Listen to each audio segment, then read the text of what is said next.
On Tuesday, new President Manuel Lopez Obrador scrapped his predecessor's education reform and unveiled his own plan to rescue Mexico's failing schools.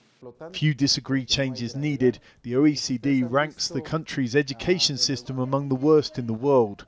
The last overhaul was just 5 years ago. The centerpiece of that plan was the introduction of proficiency tests for teachers.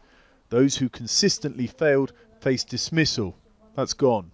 Nunca, jamás. We'll never disrespect the teachers like happened recently. The government worked to offend the teachers. That's finished.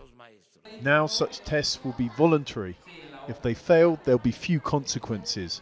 It's a move that's popular with teachers, less so for some parents. The practice of selling teaching posts or handing them on to relatives has been common for years in Mexico, and the professional exams and the consequences for failing them were meant to root out those not qualified for the job.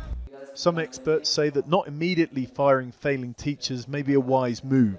Other countries use such tests to identify teachers in need of further training, with dismissal an act of last resort. The new administration will also bring Mexico's education system under direct government control. There's also a promise of more money for higher education. This is dangerous because that autonomy is required precisely to say freely what are the mistakes that both the federal and the state authorities commit in the implementation of education policy. The president's also promised to pump more money into higher education.